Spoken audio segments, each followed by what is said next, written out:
Welcome to the Building Sheriffs podcast. I'm Paul Puccioni, otherwise known as Pooch, and with me is my old mate Chris E.W. Jowett. Now today on the back of our Electrics podcast, we are talking about safety in the home. Accidents caused at home can be avoided, and Chris and I are going to give you a few hints and tips. First, let me say a very, very warm welcome to Chris E.W. Jowett. How are you, mate? I'm fine, old sport. Fine. In fine fettle. I've just spoken to an old mate of mine I haven't spoken to for 15 years who lives in the lovely town of Fulking down in just north of Brighton. And right. He's threatened to come up, so we'll see. Has he? He likes a drink, and he's exactly like me. He's old, he's fat, he's ugly. Life has treated him seriously badly, and we get on like a house on fire. And like all blokes, it didn't matter that a single sod that we haven't spoken to each other for a dozen years. No. So how do you know this guy? He was a very good friend of my first wife's brother. Oh, okay. Yeah, he's my age. Mm. Well, I've never heard of this chap, but I'm sure you'll get on like a house on fire. We will. Mate. Talking of which, house on fire, you said he likes to drink. When I was just about to do my introduction, I heard a massive, great slurp at your end. What's that you've got there? I do believe it's Sharp's Doom Bar. I know that. Do you? Yes, I know Doom Bar. I don't. I know it now. And it's sort of tasty. No, Doom Bar's really popular down south, around these parts. Is it now? Yeah, really popular beer. Oh, by the way, can I just go back to the introduction? And I just want to finish something I meant to say, just to clarify things. So, Paul Puccioni, Chris Jowett, blah, blah, blah, coming to you live from Isha Studios. Why are you laughing? Well, first of all, it's a garden shed, and secondly, it's singular because there is not. You haven't got a suite of garden sheds, have you, mate?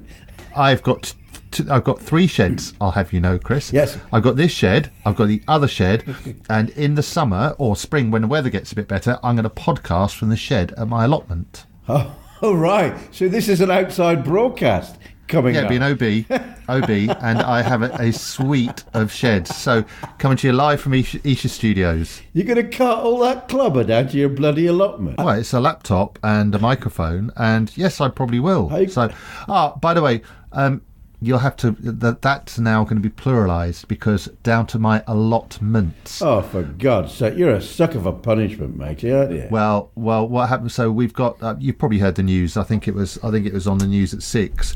It's the AGM tomorrow down at the local club, and I'm being inducted as a member of committee. And one of the chaps was just talking. He was talking about the availability of another plot, and I thought, that'd be really nice. I can grow some raspberries there because you actually don't have to do a lot. You just plant them, mulch around it, and then leave them. And then thankfully, Joe said, "You're not getting another plot." It wouldn't take any work, but one of the chaps said that, "Oh no, this is gone. This plot's gone. Sorry, you can't have it." So I was fairly relieved. Well, I got an email yesterday saying, "Oh, it's all yours, Pooch. It's all yours."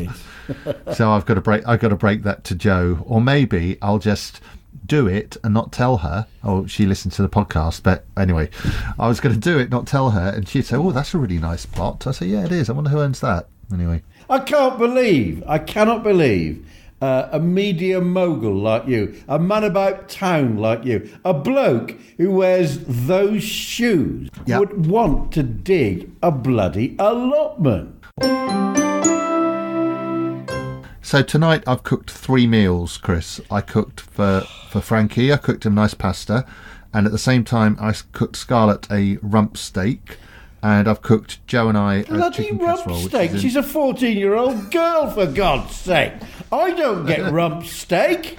She's nearly 17, mate. And actually, it is funny because I'm not going to tell Joe I cooked her the steak. I've already thrown the packet away because Joe will have exactly the same reaction. She'll say, "I don't get steak. Why has Scarlett got steak?" Because she grew up. She was brought up by her mother, and she's her and her sister.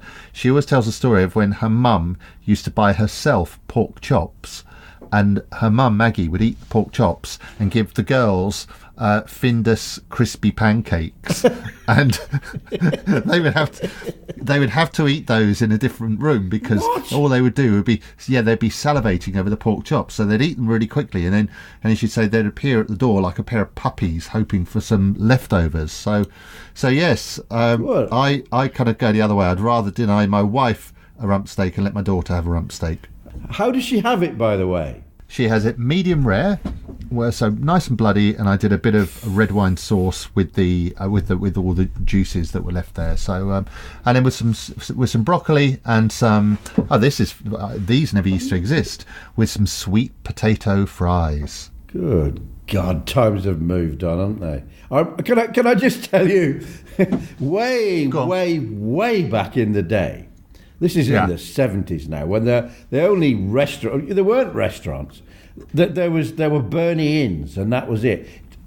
Well, there were Bernie Inns or the old style Italian restaurants that my old man used to work in, the very traditional trattoria with tablecloths and a bloke, and a maitre d'. I remember going. I don't know where I was. I was with my cousin Bob and his lovely wife Eileen, who are northern through and through. I don't know where no idea where we were, but just the three of us having a steak. Maybe even my first girlfriend was there. So we went to a restaurant. It would have been a Burnley Inn. It would have been up north in Burnley. And so we all ordered steak because that's all there was. And he went to one of the ladies first, it being Eileen, and he asked her how she'd like a steak. And she had no clue what he was talking about. So she said, "Can you grill it, please?" It's sad though, isn't it? We're talking pre-1970 here, for Christ's sake. No, of course, and we only know anything because someone has either told us or we've seen someone else do it. Indeed, yeah, we weren't born knowing what waiter meant. No. Oh, that's sad, isn't it? And oh dear, hilarious. Right, so today, Chris, we are talking safety in the home. Welcome back to the Building Sheriffs podcast, and I always get told off for not saying our website, which is www.buildingsheriff.com, and it is the UK's #1 price guide and advice site for all jobs around the home. Now, talking of around the home, we're talking safety around the home, and I'm hoping that Chris, amongst doing all your pottering about and clearing out your sheds and drinking your Doom Bar, I hope you've done a bit of research on safety around the home. Well, I haven't actually. For safety relevant to the people who live there, or to builders when they come into the home. Which one? No, people who live there. Well, I can think of one, obviously. Go on. Yeah, well, if they haven't heard of French letters, it's about time they discovered them. There's my first tip to any young man.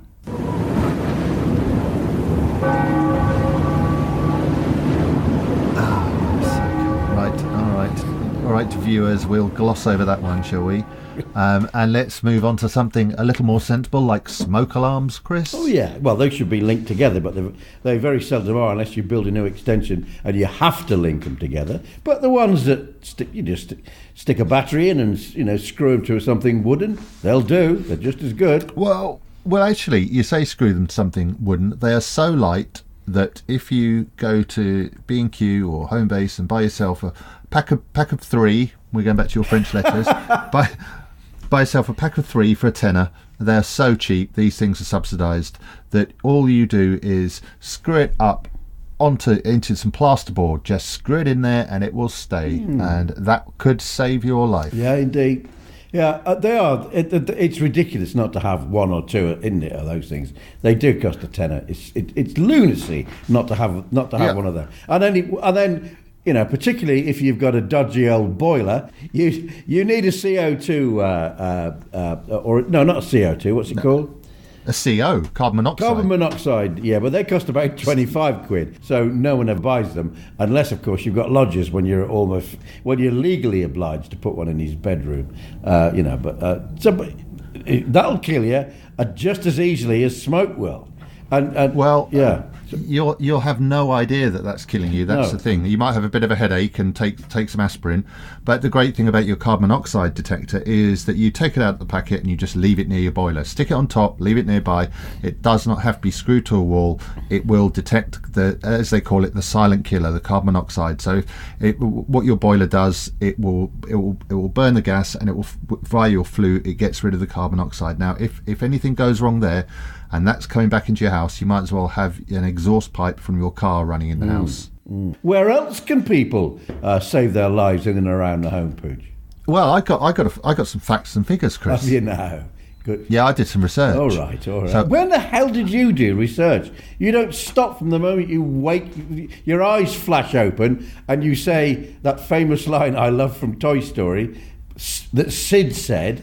He opens his eyes and says, "Oh yeah," because he's remembered what he's going to do that day, and that's what I envisage you doing that every morning. The reason I delayed the podcast from 6 to 6:30 is so I could do a bit of research. So apologies if that's interfered with your dinner, but so apparently 6,000 people die in accidents. 6,000 people a year die in accidents in the home, and 2.7 million go to A&E because of some accident in the home. I mean, that just blows my mind.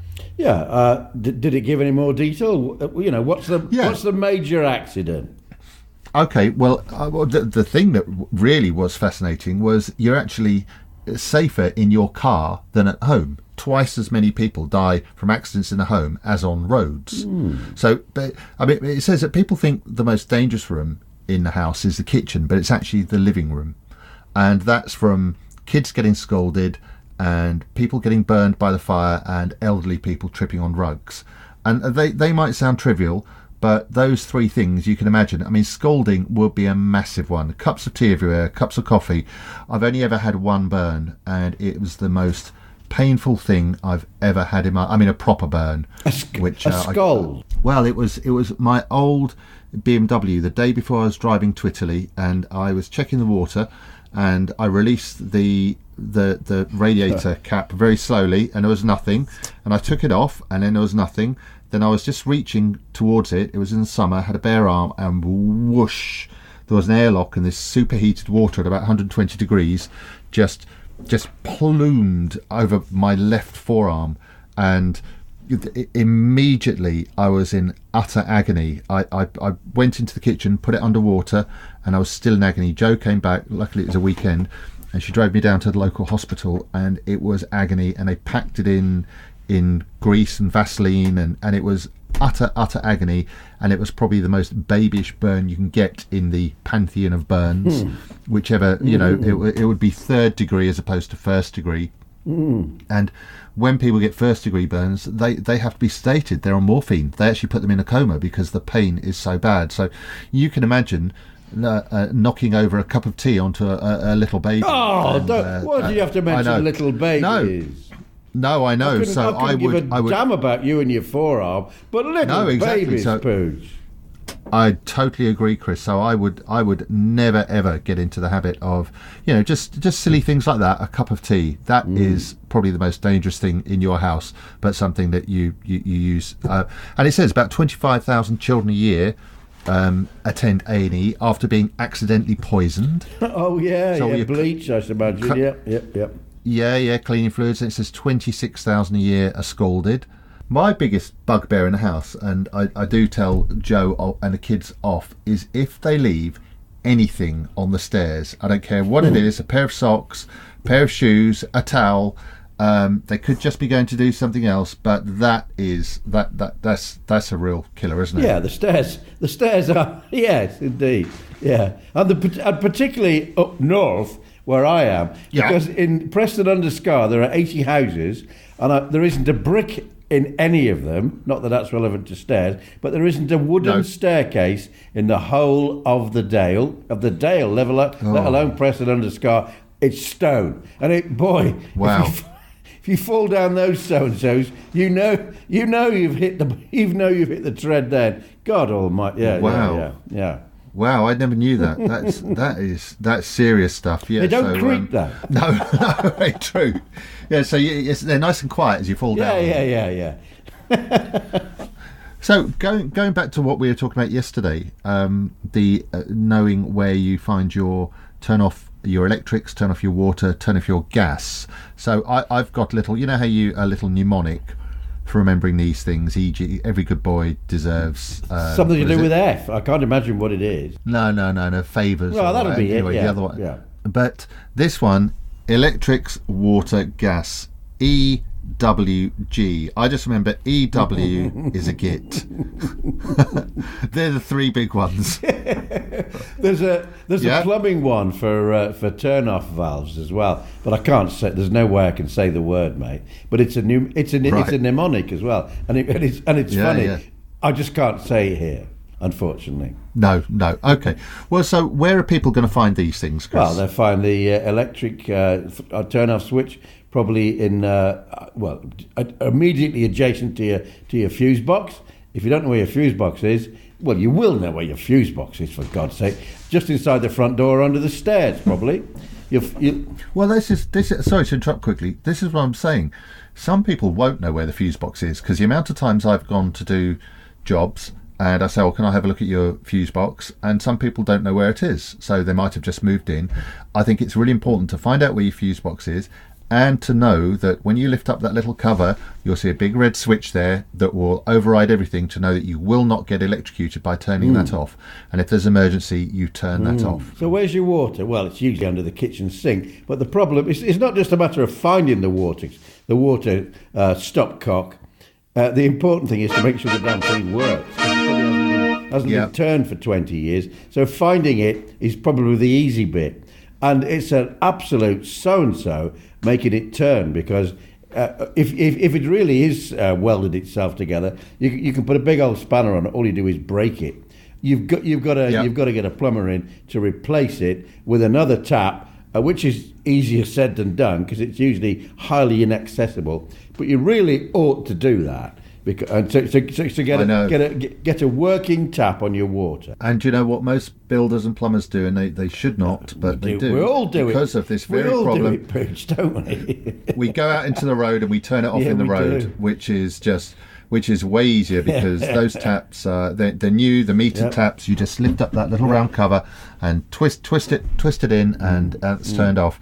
Because, as Chris said, you turn one of these taps off and they'll be caked up with limescale or all kinds of gunge. You can turn it off, you turn it back on, and what's guaranteed to happen when you turn it on, Chris? It begins to weep. Yes. You then have to deal with that. So we don't want to have to deal with that, because if you then said to the customer, oh, by the way, all I'm going to do is replace one of your taps, I'm going to turn this off, and then also it'll cost you an extra 160 quid to replace your, so you... Exactly. So we do that, but we do that in the customer's best interest usually. Then there's the gas tap. Where might that be? There's two places where that would be, isn't it? I mean, it's in a box outside, big white box, or it's in a highly difficult to find brown box at garden level, just under your front living room window. They're really difficult to find, those things. Or it'll be underneath underneath your sink, under your stairs. Yeah. And you've got to any tap, because this is the only one of the three the only one of the two that is actually a valve. It's actually a lever, and any lever, if it's at right angles to the pipe that it serves, is off. If it's in line with the pipe, it's on. That's a really good bit of advice, Chris, because it's obvious when you know it, but if you don't know it, and bear in mind as well, viewer, that these are quite stiff, and if you do think there's a gas leak or there's something happening or there's a fire or whatever and you want to turn it off, just go for it. You have to give it a little bit of pressure, because these things haven't been used for a long time usually. Don't be afraid to turn your gas off. Just turn the damn thing off, because the alternative's pretty damn appalling. It is, and the ones outside that come in the white box, they've normally got this daft little triangular shaped key, and most homeowners will not have a key for that. That's to open the box, not to turn the tap. Well, exactly. So there's no point. You may well want to turn the tap, but in a rush. So I would either suggest sourcing a key, or if you're a little bit handy, get yourself a bit of 15mm copper pipe, and then get a hammer, tap the end, and then twist it round a little bit, tap the end, and then tap the other round end, and you'll have a triangular shape, and that fits that little key perfectly. Go and buy a key. Don't you do that? No, I've got one. I've got 3 keys, Pooch. Yeah, and they're always with me. Yeah, no. Well, I've got those. I mean, they are effectively our keys. Mine are just made of copper, and they're always with me as well. Actually, talking of keys, should we just have a little quick lesson on bleeding a radiator valve? Yeah, go on then. Shall I do it? Yeah, go on then. Well, if you're radiating, you think, oh, this radiator's a bit cold. Put your hands at the top. If it's cold at the top, run your hands all the way down the radiator, and probably it's nice and warm at the bottom. That means there's an airlock in it, because the system, because it because it's full of different types of metals, they oxidise at different rates, and they produce air. Even though the system has it's not designed to produce air. Anyway, a radiator will fill with air.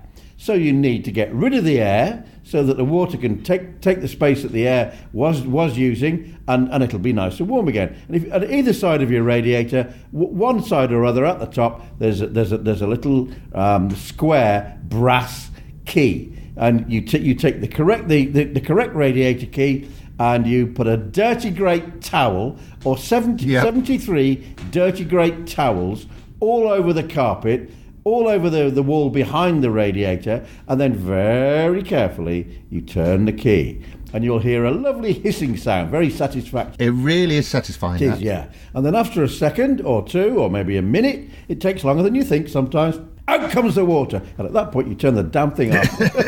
And then, if you have a pressurised system, you must go to where your where the pressure valve is, and have a look and see whether the indicator is showing that the pressure is reduced massively. If it only reduced a little bit, don't worry about it. But if it's dropped from 2 to 1 or 1.5 to 3/4 of a bar, then you've got to repressurise the system, which isn't difficult at all. Would you like to tell them that, Pooch? It's very simple. You have what's called a filling loop underneath, and if you have a combi boiler, usually that's what most people have, and you pull down the little flap where some of the controls are, you'll see a dial, and the dial will normally sit about 1.5 bar. 1 bar is atmospheric pressure, and these are sealed pressurized systems. And so what you do, it will drop, because if you think about it, the system is pressurized, and if you take a big chunk of air out, then the pressure is reduced. So what you have to do is make sure, as Chris said, you close the radiator valve back up when you've closed the radiator key, the tap at the top, and then you go to the filling loop, which is underneath your boiler, and there'll be a little tap there. And again, as Chris said, this will be at 90 degrees to the pipe, because it's off. This needs to be off. And then you turn it gradually, you hear a little whoosh, again, quite a satisfying sound. You keep an eye on your little dial, and when your dial gets up to about 1.5, just turn it and turn it off, and you're repressurized. It'll take 17 seconds or something like that. I do believe that you have written an article about that on www.buildingchef.com. Yeah, well, if you don't know what to do, and your boiler will stop firing, if the pressure drops too low, your boiler won't fire.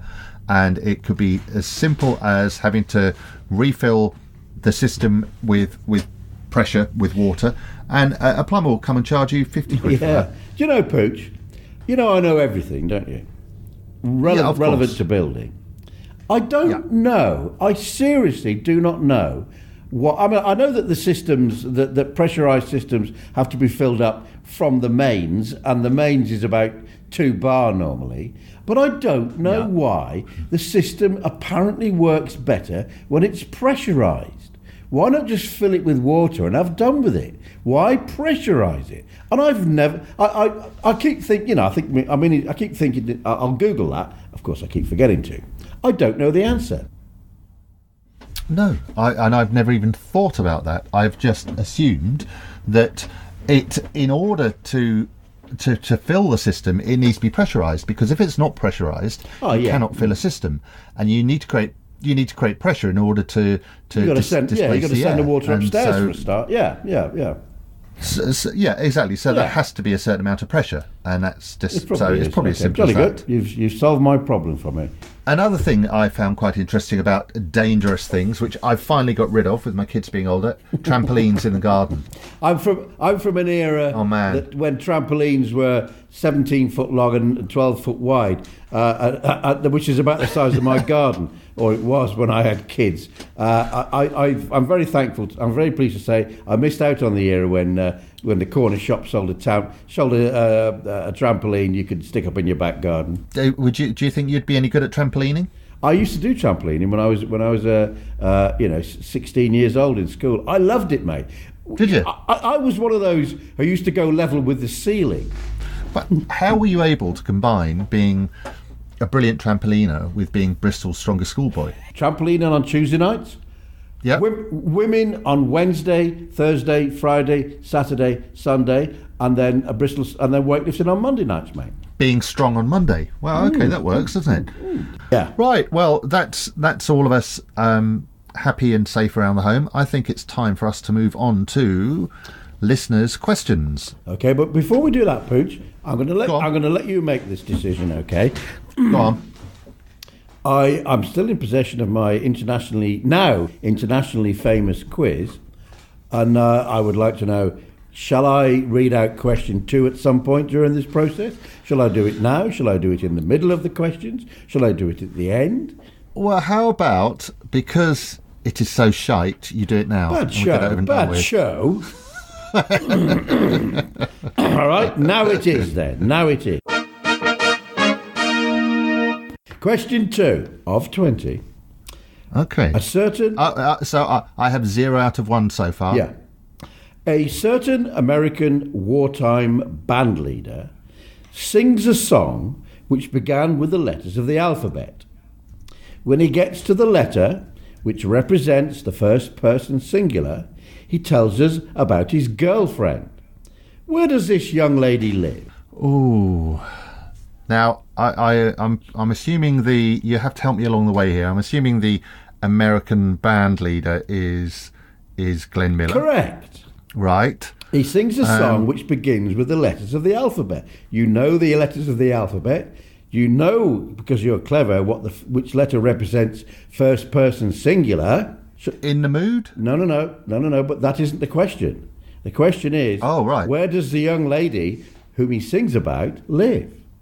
Shall I sing the song, Pooch? So the song, he goes A, B, C. He sings them a bit D, faster than that. E, Yeah. A, B, C, D, E, F, G. And H. And when does he stop? When he gets to the letter I. Right. And then he sings one more line which tells you the answer to the question. I've got no idea, Chris. A, B, C, D, E, F, G, H. I got a girl in Kalamazoo. That's the song, Pooch. Now, where does the young lady live? I'm appalled I didn't get that. It's so easy. Well, no, it's easy until you don't know the song. No, but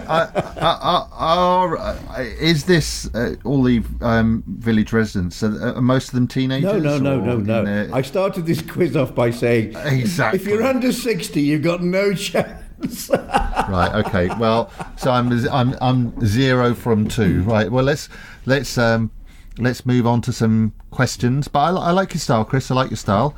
I'm learning something every day. So let's move on to our questions. Right. Welcome back to the Building Sheriffs podcast. And after I have failed miserably at Chris's quiz, question 2, I'm looking forward to question 3 tomorrow. We're going to go to something I may well understand, and we've got questions coming into our email here. Chris at the Building Sheriff. Mike Shackle in Dover asks, I have a chimney breast with a fireplace I no longer use. I don't want to remove the chimney breast, but I would like to block up the hole. Any ideas? Well, do you want to completely fill the hole over so it just looks like a wall, or do you, I imagine he does, yeah. In that case, no problem. The best way to do it is permanently by bricking it up, but you have to put an air brick in. And you put the air brick in because if you don't, you've then created a column of air behind which is hidden and isn't heated and is cold. It's always colder than the room's that it services, which is the living room and the bedroom above. And that cold air will attract condensation when your heating's on, and condensation will create staining on your wallpaper or your whatever decoration you've got. Yep. But if you put an air vent in the bottom, it drag the natural, because you've still got a flue there, remember, and a flue's job is to extract air from the house. So the wind passing over the top of the chimney flue, the chimney pot, will draw air out of your living room and up the flue, warm it up, remove any chance of condensation. And what a lot of people don't really consider, and myself until I did consider it, when you burn a fire, is all the fuel, i.e. Combined fuel, that your combustible and the air, your oxygen, that comes from your room, and it has to be drawn in through the room. And in the old days, I always remember my grandmother's house. She used to have black staining around the outside of her carpet. She got this fully fitted carpet, and she had black staining, and that's because if the door was closed and the windows were closed, the air would have been drawn up through the floorboards and through the gap between the skirting board and the carpet, and it would bring all the kind of muck from underneath. Exactly. And not so much the olden days. I still have a fire in my house every day in the winter.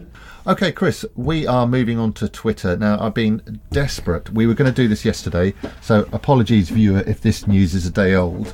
But Chris hit me with his now world-famous quiz. The Twitter trend, Chris, today, I know you've been waiting for this. It is Kylie Jenner's baby. She's had a baby girl. Who's Kylie Jenner? We trended about her being pregnant. She is one of the Kardashians. Right. And she's a sister, so Kim Kardashian, well, she's obviously got her dad. Remember Bruce Jenner, who is now Caitlyn Jenner, who was the Olympic decathlete, 76. What? Yeah, you knew all about it, you said. Yeah, okay. You probably told me, but that was more than 7 minutes ago, so I'm like a goldfish, mate. He was the 1976 decathlon champion at the Montreal Olympics, and he married into this family, married one of the Kardashian women, who used to be married to the Kardashian who was the lawyer in the O.J. Simpson case. Anyway, he had a sex change recently and changed his name to, she is now called Caitlyn. Anyway, his daughter, who is this 20-year-old makeup guru, famous for not being famous, and she's just had a baby, and she's named it Stormy, Stormi. Oh, not even an E on the end. Goodness me, that's criminal. There should be an E on the end of Stormy. Everyone knows that. I'd have gone with a Y, wouldn't you? Well, yeah, but I'm trendier than you, so I can transcend the natural requirement. But just no, that's no good at all. Exactly. Actually, thinking about it, because she's Kylie IE Jenner, so she should have gone Stormy IE. Kylie, if you're listening, why are you laughing? Kylie, that's the funniest thing you've ever said.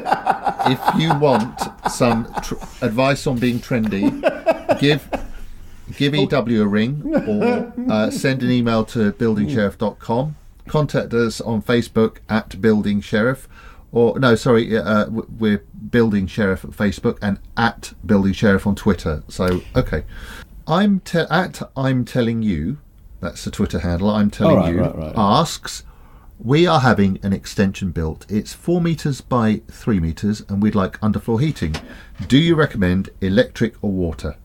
Well, if you want to spend a gross amount of money, put electric in. If you're ever the damn thing built, you need a floor putting in. It's quite likely nowadays that the floor will be concrete, because that's the way people do things nowadays. It'll cost you 150 quid's worth of piping to put the pipework in. That's the pipework in. So the actual, I suggest you put a wet system in. Well, I would agree with you, Chris. It's got much cheaper running costs, way more efficient, and energy-wise, heat-wise, it comes on straight away. Electric, I don't really trust it. I've put plenty down before, just solely due to the subfloor and what you can and can't put down. So I'm telling you, I would, and Chris would say, speak to your builder, discuss it with them, because they will need to do a few things before they can put the water heating down. They're not, don't suddenly tell them just as they're fitting the worktops. No, don't do that, Kylie. No, it's not Kylie, is it? No. No, I'm telling you. Yeah. Right, Chris, Facebook. What's your Facebook status today? Pooch, I don't have a status. I'm not on Facebook. So therefore I don't require to have a status, all right? I could just be an old goat sitting in his extension. If that's my status, then it is. Well, that is your status. So even if you don't want to have a status, your Facebook status is, I'm going to post it on the Building Sheriff. Chris's status is old goat sitting in his extension drinking Doom Bar. If that's the way it has to be, then so bloody be it. That's the way it is. So, Roger Howard in Twickenham. Ooh. He says, we have a basement flat that we rent out and there is paint peeling away from the plaster. I assume it's damp. Do we need to knock all the plaster off, or is there anything we can paint onto the walls from one of the DIY shops? I thought you'd like this one. No, there isn't, young Roger. There is no magic solution. I was going to say he'd be better off going down to the local joke shop, wouldn't he? Yes. If he's got any magic stuff. There's no magic solution to cure hydrostatic pressure, and even the prescribed very, very, very expensive solution doesn't always work. No. What you've got to do, the only way it really works, is to dig down on the outside of your cellar walls, which will usually be within the scope of your garden, but far more likely to be in next door's cellar, or what? No, they won't have a cellar if you've got damp coming through. And then, but you've got to stop the water getting into the wall. Once the water's, because hydrostatic pressure is massive. It's a huge amount of weight of water shoving its way through the wall. If you can stop it getting into the wall, easy. But once it's in the wall and coming through, no matter what you put on the inside, that if the pressure's massive enough, it'll just shove it off. And that includes rendering or tanking the walls with all sorts of highly expensive processes. And really, it's painting the fourth bridge scenario. If you have a basement flat, Roger, and usually they might be terrace basement flats, and you have just got water being pushed up, and there's not a lot you can do about it. So really, all you're doing is trying to stop a dam that has been breached. You're sticking your finger in that hole, and you're doing that regularly, and it's costing you money. So, sorry, the bloody cat's just come in. So my tip is don't buy a basement flat. No, or Roger has one. So what you must do, matey, is try and persuade your lodger to live a healthier lifestyle and live with the windows open, and then buy a couple of dehumidifiers for him or her, and tell her to empty him every 4 hours. Every 5 minutes, yeah. Well, sorry, mate. It's not funny. I apologise for laughing. No. I apologise. No. Oh, by the way, really, really quickly, because we have to go now. I had a funny thing happen today. I did your favourite job, changing a tap. I had to change a tap, which ended up being a nightmare because it was a kitchen sink tap, but like a monoblock thing. But underneath the bolt little nut thing had rusted, so I heated it up and I got it off in the end, and it was like for like, and I replaced it. Now this is talking of rent. I remember because it's rented. It's a friend's rented place, and the mother of the lady who rents it was there, just being in, so that I could go and do the work. Anyway, I finished it, and I checked it all, piped it all up. It was the same tap from Wicks, and it was all tickety boo. Put all my gear away.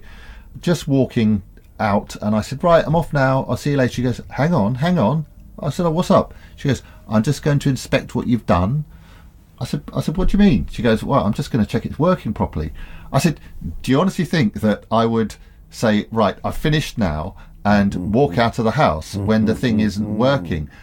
I was working for the owners, the landlord and landlady. Anyway, I followed her in there, and then she went in, she looked at it, she turned on the cold worked, she turned on the hot worked, and she said, okay, you can go now.